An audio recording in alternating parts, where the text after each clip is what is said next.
de obesidad en niños y adolescentes. O sea, ustedes saben que pues mi especialidad son de adolescentes, pero pues esta clase la enfoqué también a esa pediatría, sobre todo porque en los niños está la base desde el periodo, yo diría, perinatal o antes, prenatal, preconcepcional. Están muchas de las herramientas que son importantes, son básicas para hacer la prevención de obesidad más adelante en el adolescente y en el adulto. Sí, empecemos si quieres, ¿verdad? Bueno, hay muchas definiciones de obesidad. Aquí tengo algunos parámetros importantes definidos desde hace rato por la Organización Mundial de la Salud y reiterados ya en niños y adolescentes por la Academia Americana de Pediatría. Es una acumulación anormal y excesiva de grasa. Se considera en este momento una enfermedad que se considera como un riesgo, como que no se tenía muy bien catalogada, pero en este momento la definición dice que es una enfermedad crónica, inclusive en los niños, con alto riesgo de perpetuarse pues, en la edad adulta y una fuerte asociación con otras enfermedades crónicas, como son varias de las que tienen, que están dentro de los componentes del síndrome metabólico, la diabetes mellitus, todo esto lo vamos a mirar más adelante. Se considera una enfermedad inflamatoria porque ahora que veamos un poquito de fisiopatología veremos cómo en los adipocitos se generan una serie de citoquinas y por eso estas citoquinas parece que juegan papel en toda la formación de la placa aterosclerótica, todo el proceso inflamatorio arterial que va a llevar después a los riesgos cardiovasculares, y se ha visto una interrelación en últimos estudios con otras alteraciones inflamatorias como el asma, por ejemplo, y se relaciona por lo tanto con el desarrollo temprano de arteriosclerosis. Bueno, esto ya sabemos que es una epidemia en este momento. Antes no se hablaba tanto de obesidad. En el mundo hay un aumento global en los últimos años y en los países desarrollados se presenta más en los estratos socioeconómicos bajos, a diferencia de los países como el nuestro, donde se ve más en estratos socioeconómicos altos, aunque la tendencia epidemiológica de transición nutricional ha hecho que ya en nuestro país también se esté viendo en estratos más bajos. Entonces es importante, como les decía, tener en cuenta que cuando aparece desde pequeños, desde la época de lactancia, infancia, niños gorditos, si no se hacen los correctivos a tiempo, realmente se va a llegar a ser después un adulto obeso. Unos datos epidemiológicos en Estados Unidos especialmente, que es donde pues de todas maneras hay como más reportes. Desde 1960 en niños y adolescentes se ha triplicado hasta nuestros días la prevalencia de sobrepeso y de obesidad, en este caso de obesidad, pero sobrepeso también es la misma tendencia. Y los datos más recientes en población pediátrica de obesidad en Estados Unidos, 17.1%, con algunas diferencias étnicas, raciales, pues allá se ve que hay mayor porcentaje de prevalencia en los afroamericanos y en los hispanos, sobre todo mexicanos, que es lo que llaman ellos hispanos, que viven en Estados Unidos. En sobrepeso, la prevalencia para este año, para estos últimos años, 37.2 en niños y niñas mayores de 6 años, y también se han hecho algunos estudios más recientes en población ya de más chiquitos, que antes pues no se hablaba mucho del tema de sobrepeso o obesidad, porque se pensaba además que el niño gordo era un niño sano, de 10 a 20% en los más chiquititos. Siguiente. Algunas estadísticas comparando un poco, ya en Colombia pues empiezan a tener datos epidemiológicos. Sabemos que hay una encuesta del estado nutricional de los colombianos que se hace cada 5 años, que es el ENSIN, y tenemos en España un estudio grande que se hizo unos años antes, que es el ENKID, que también trató de, pues, para estimar los datos de prevalencia de obesidad y sobrepeso en población pediátrica en niños y adolescentes. Vemos como en el estudio ENKID de España 2003 la prevalencia de obesidad estaba en el 6.3%, y como debido a toda esta transición de países como el nuestro, que pues obviamente comparando con España es un país de menor desarrollo, años después estamos con la misma tendencia que ellos tenían, pues no igual pero muy similar, donde ya la obesidad en población de 5 a 17 años, según ese reporte en CIME, está en el 4.1%. Algo similar sucede con sobrepeso. En España, en el año 2003, teníamos en esta población de 2 a 24 años un 18.1%, que ya en Colombia para el año 2010 se alcanza un porcentaje similar a lo que veíamos en un país desarrollado hace unas décadas, 17.5% en población de 5 a 17 años. Bueno, ¿cómo diagnosticamos la obesidad? Como decía un profesor mío de endocrinología pediátrica cuando estaba haciendo la residencia, mire, lo primero es visual, usted ve lo que ve el niño gordito, sobre todo cuando se desviste, lo que a veces con la ropa uno no puede ver, el niño o el adolescente y le ve el exceso de adiposidad. Entonces la apariencia es importante, pero obviamente uno tiene que confirmar con algunos parámetros antropométricos, y el más utilizado en este momento, el que más se correlaciona, es un estándar pues ya determinado de la manera internacional, que es digamos, que hay una alta correlación según varios estudios clínicos para medir adiposidad, aunque no es lo más exacto, a veces puede tener algunas fallas. Vemos de pronto adolescentes con atletas con mucha masa muscular que nos pueden dar con índices de masa corporal que uno diría tiene sobrepeso. Algunas razas tienen sus estructuras óseas más pesadas, como la raza negra. Entonces hay que saber también mirar la parte visual, mirar otros parámetros. Lo más exactos son impedanciometrías y unos métodos pues que ya obviamente de rutina en el ambiente clínico no se hacen más en ambientes afines de investigación, pero de todas maneras tener en cuenta que lo más práctico siempre hay que sacar el índice de masa corporal. En los pacientes de mayores de 5 años, donde ya el estándar está determinado en las gráficas. Los más chiquitos, ustedes saben que son otros parámetros que yo manejo menos, que es todo lo que ven en AYEPI, que es el peso para la talla, el peso para la edad, bueno, la talla para el peso para la talla. El estándar clínico internacional es eso, que ya ustedes saben todos cómo se calcula, es el peso en kilogramos sobre la talla en metro, sobre la talla al cuadrado. Puede ser también coger el peso, dividirlo sobre talla y dividirlo otra vez sobre talla. Es más rápido que sacar la talla al cuadrado, después hacer la otra operación. Ustedes están y lo pueden hacer muy rápido. Algunos sistemas de historias clínicas ya le dan automáticamente el dato, pero pues toca tener siempre la calculadora a la mano para poderlo sacar de manera rápida. Y de acuerdo a eso que determinamos según los gráficos centilares, pues inicialmente eran los del CDC, pero hoy en día ya no son en percentiles, sino pues ustedes saben las regresiones estándar que promueve la OMS en sus últimas gráficas que ya fueron adoptadas en Colombia para sexo y edad. Entonces, cuando eran percentiles de las gráficas del CDC, se hablaba de obesidad mayor de 95. Y ahora, con las últimas de la OMS, mayor de 2 desviaciones estándar, que tienen pues una correlación similar. Para sobrepeso se habla de 85 a 95 percentil, o entre más 1 más 2 desviaciones estándar en las gráficas de la OMS. Otras medidas que nos van a ayudar: el perímetro o circunferencia de cintura, porque realmente cintura, cadera son medidas que están más estandarizadas, y ya hay en adultos pues unas estandarizaciones que ya sabemos para poder definir sobrepeso y obesidad. En los niños todavía no hay estándares, algunos países las están sacando de manera aislada, pero eso implica hacer casi que un estudio igual que las gráficas de crecimiento para poder saber cuáles son los promedios normales por sexo de los niños. Lo que sí hay, y ya hay en diferentes países puede haber unas pequeñas diferencias, pero cada país tiene como sus estándares. En España hay unas, en México, los que usan en Estados Unidos dicen para hispanos mexicanos, las que más podemos de pronto, como son hispanos, adaptar a nuestro medio serían, porque en Colombia los que obviamente creo que van a sacar esos estándares también, porque los que hicieron las gráficas, el grupo de MEDESCO, que es el grupo de endocrinos pediatras que hicieron toda la adaptación de las gráficas en Colombia, o sea, hicieron gráficas para niños colombianos, también están parametrizando todo esto del perímetro abdominal, y tendremos prontamente tablas colombianas. Sin embargo, pues podemos encontrar algunas tablas, y lo importante es mirar, esas tablas están para edades de 12 a 18 años y de diferencias por sexo, y cuando veamos que le medimos, es importante la medición, porque debe ser a la altura de la cresta ilíaca. No es exactamente lo que llamamos aquí la cintura, la parte, sino la cresta ilíaca, un poquito más abajo y la parte más prominente del abdomen, para que quede bien medido, porque de esa manera midieron los estándares para poder comparar en las tablas. Entonces, si es por encima del percentil 90, según edad y sexo, pues vamos a hablar de un aumento del perímetro abdominal, y eso es importante porque sobre todo esos niños que tienen aumento de esa circunferencia tienen una alta asociación con el riesgo de síndrome metabólico, de resistencia a insulina y de riesgo cardiovascular. El índice cintura-talla es otro que sí está estandarizado en los niños, y se relaciona con aumento también de grasa abdominal y mayor riesgo metabólico y cardiovascular. En niñas, si es mayor de 0,48, o sea, es lo que mide la cintura, como les estaba explicando, sobre la talla del paciente, más de 0,48, estaría aumentado ese índice, y en los niños más de 0,5.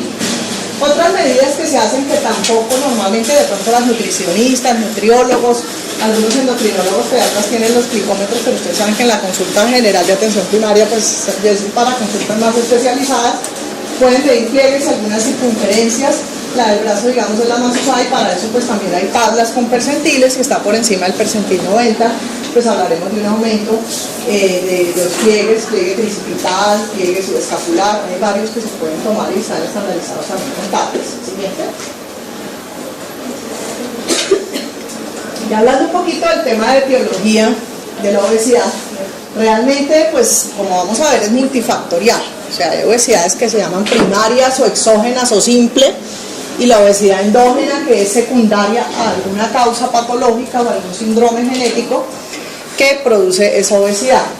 De todas maneras, hay un factor común a todas, y es que hay un desbalance entre el ingreso y el gasto calórico. Ya veremos un poquito de la fisiopatología, por qué se produce esto, y algunos factores condicionantes que pueden ser desde genéticos, pero hay uno muy importante que ahora está surgiendo por estudios más recientes y que está, y por eso decía, la prevención viene como desde la época prenatal, que es lo que hablamos de la programación intrauterina. Siguiente, ahí vamos a hablar un poquito más en detalle. Se trata de una respuesta adaptativa, se habla de un genotipo ahorrador que muta en el momento, pues es como un mecanismo de defensa que va a tener el feto cuando in útero ha sido sometido a dos cosas, bien sea una nutrición deficiente y un déficit de micronutrientes de la madre durante el embarazo, o también lo contrario, una excesiva nutrición, las mamás que ganan peso exageradamente, o cuando hay diabetes materna previa o diabetes gestacional.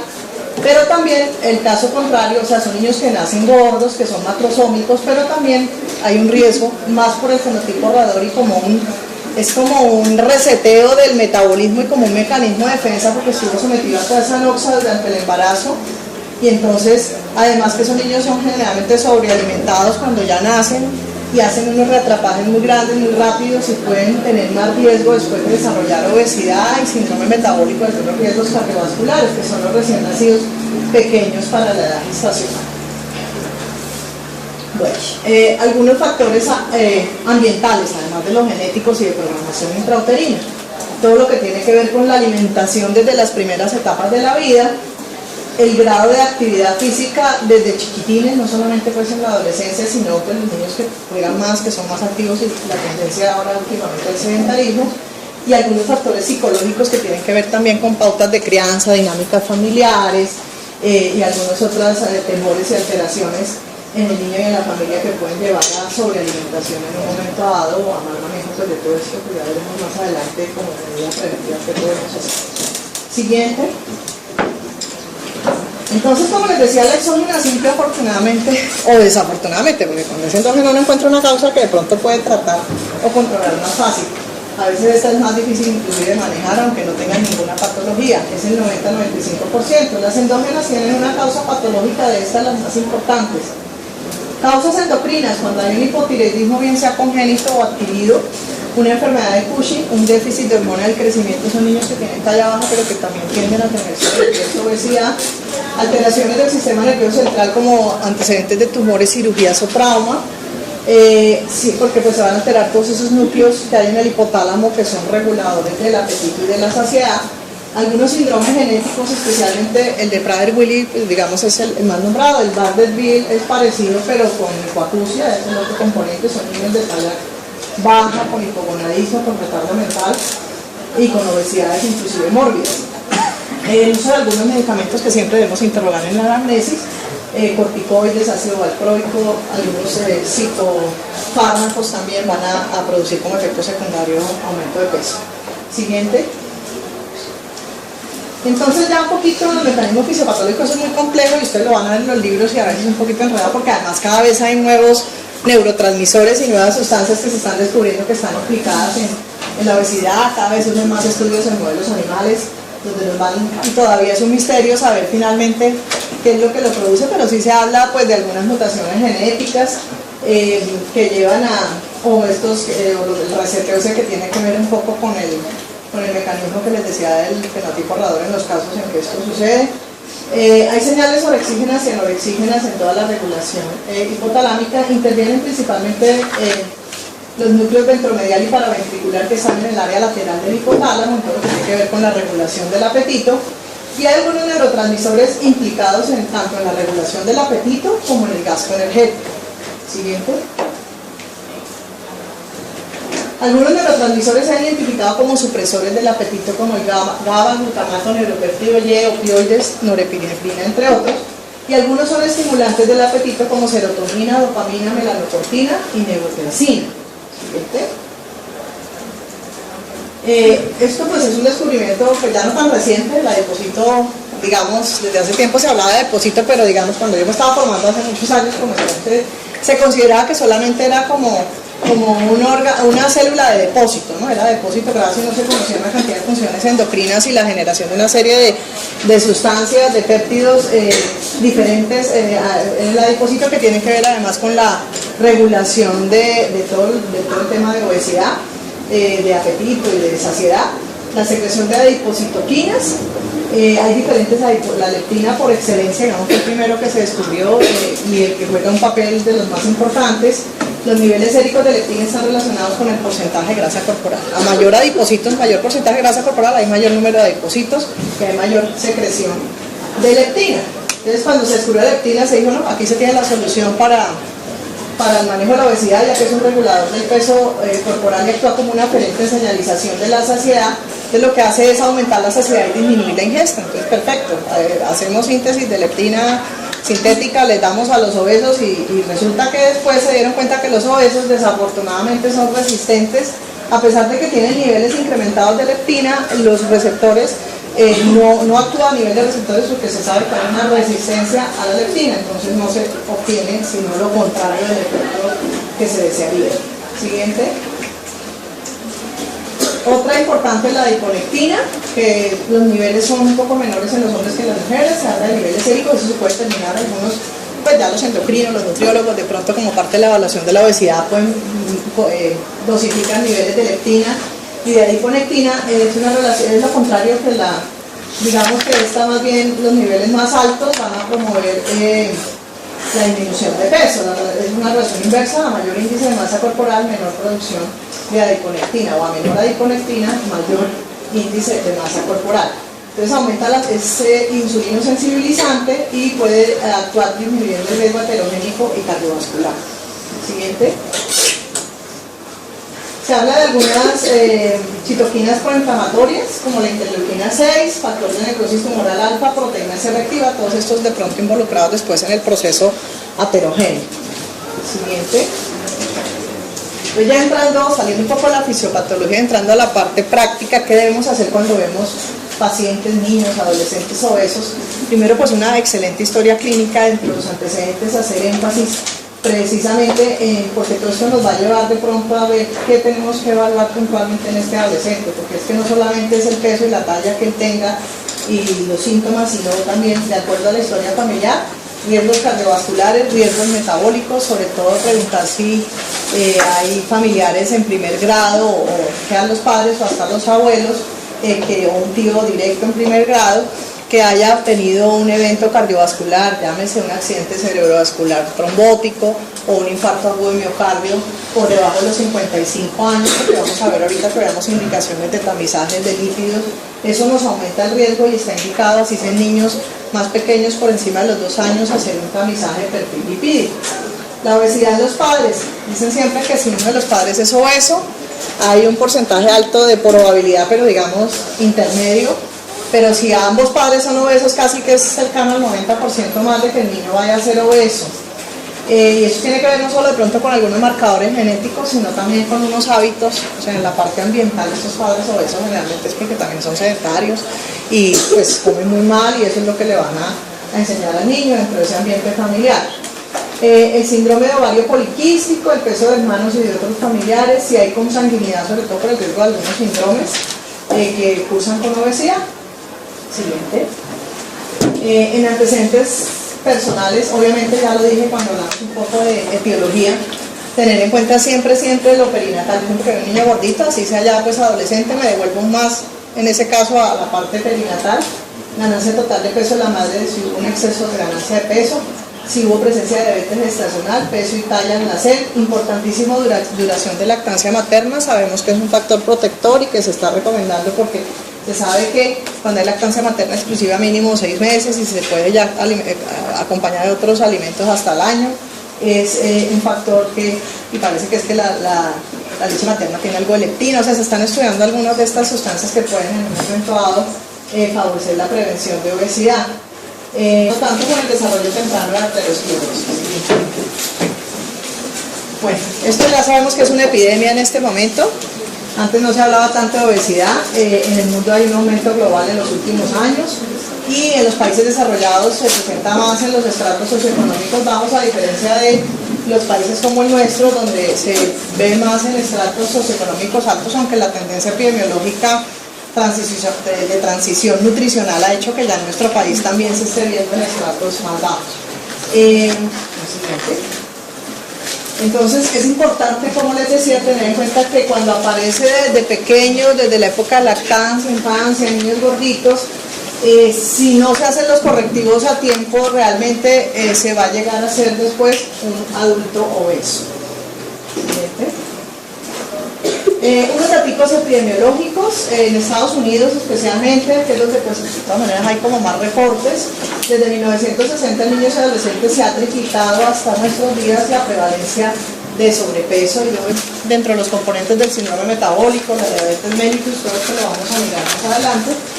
Se considera una enfermedad inflamatoria porque ahora que veamos un poquito de fisiopatología veremos cómo en los adipocitos se generan una serie de citoquinas, y por eso estas citoquinas parece que juegan papel en toda la formación de la placa aterosclerótica, todo el proceso inflamatorio arterial que va a llevar después a los riesgos cardiovasculares, y se ha visto una interrelación en últimos estudios con otras alteraciones inflamatorias como el asma, por ejemplo, y se relaciona por condiciones de obesidad. Aquí tengo algunos parámetros importantes definidos desde hace rato por la Organización Mundial de la Salud y reiterados ya en niños y adolescentes por la Academia Americana de Pediatría. Es una acumulación anormal y excesiva de grasa. Se considera en este momento una enfermedad que se considera como un riesgo, como que no se tenía muy bien catalogada, pero en este momento la definición dice que es una enfermedad crónica, inclusive en los niños, con alto riesgo de perpetuarse pues, en la edad adulta, y una fuerte asociación con otras enfermedades crónicas, como son varias de las que tienen que están de obesidad en niños y adolescentes. O sea, ustedes saben que pues, mi especialidad es en adolescentes, pero pues esta clase la enfoqué también a esa pediatría, sobre todo porque en los niños está la base desde el periodo, yo diría, perinatal o antes, prenatal, preconcepcional. Están muchas de las herramientas que son importantes, son básicas para hacer la prevención de obesidad más adelante en el adolescente y en el adulto. Sí, empecemos si quieres ya. Bueno, hay muchas definiciones.